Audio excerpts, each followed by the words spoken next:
Welcome and greetings, Anjek Zul and Dr. Anas. We are members from Laboratory Group 10 and we are here to present and discuss our project.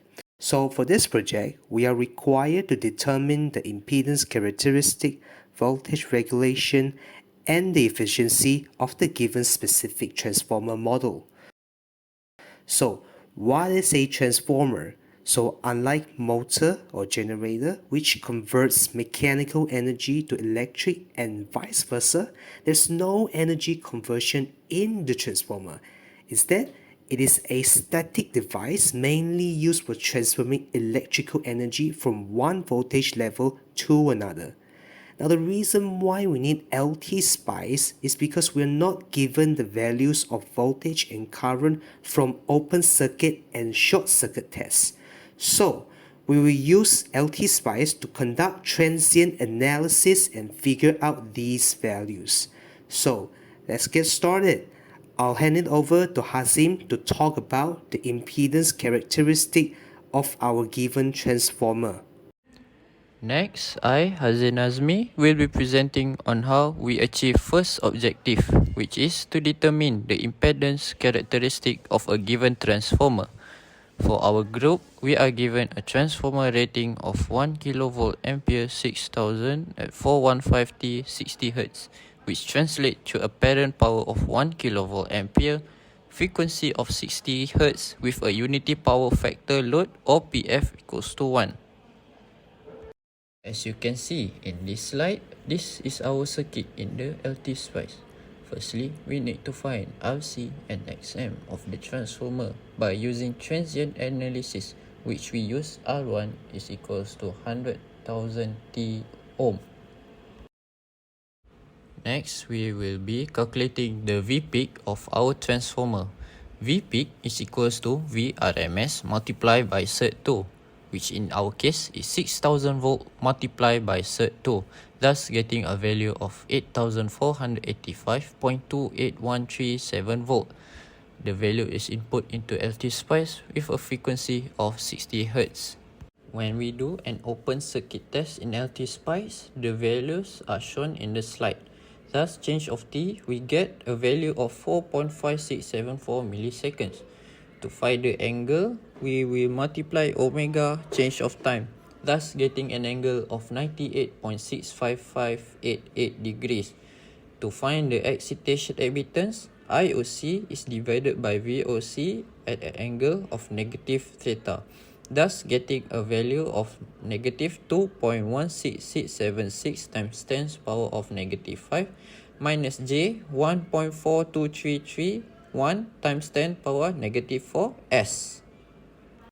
In this slide, we can see the graph plotted when we input all the values in LTspice. Thus, we get the value of RC is equals to 46151.85807 ohm, while XM is equals to 7025.87630 ohm. For LTspice verification, from the given spec, V in is divided by V out, thus getting a value of 14.4578. From the simulations, for V in RMS divided by V out RMS, which equal to 5848.8 divided by 398.4, getting a value of 14.68072, which is almost the same.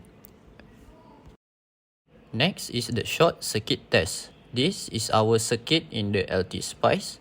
We need to find the value of Req and Xeq of the transformer. We are using transient analysis of R1 is equals to 100,000 p ohm. When doing the short circuit test in LTspice, the value are as shown in the slide. Thus, the change of time is equals to 5.61765 milliseconds and an angle of 121.34124 degrees. For series impedance, ZSE is equals to Req plus JXeq, thus getting a value for Req is equals to 0.83279 ohm and XEQ is equals to 136,749 ohm. These are also the graph which we get from the LTspice.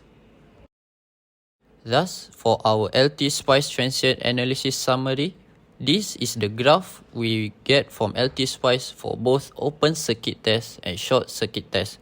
For open circuit test, the VOC, IOC, RC, and XM are as shown, and short circuit tests are for VSC, ISC, REQ, and XEQ are shown in the slide as well. Hi and Assalamualaikum to Encik Zul and Dr. Anas. My name is Muhammad KHAIRIL Ashraf bin Abdul Rahman and my metric number is A181417. I am going to explain second objective, which is to determine the voltage regulation of a given transformer for specific load. First, we find the secondary current at rated value or current at full load by dividing apparent rated power, which is S rated, with the secondary rated voltage, which is Vs rated. Apparent power given is 50,000 volt ampere divided by the secondary voltage, which is 415 volt. So we get 120.48 ampere for secondary current at rated value. Based on the previous result, we obtain equivalent resistance, which is 0.83279 ohm, and the equivalent impedance, which is 1.36749 ohm. So next, we need to calculate the Vp over A first. The formula is secondary voltage plus equivalent resistance times secondary current plus J times by the equivalent impedance times secondary current. After we do the calculation, we got 541.0328 at the angle of 17.73 degree volt. Finally, we can obtain the voltage regulation value by using the formula Vp over A minus secondary voltage at full load over secondary voltage at full load times 100%, and we get 30.37% of voltage regulation value. So that's all from me. Thank you. Assalamualaikum and hi. My name is Muhammad Zulkhairi bin AZMAN and my matrix number is A181164. For this part, I want to tell about how to calculate the efficiency for a given transformer for a specific load. This efficiency calculation requires the values we already found at the beginning of the video. The values are Vs, Is, cos theta are equivalent, S equivalent, Vp divide A, and finally is core loss resistance, RC.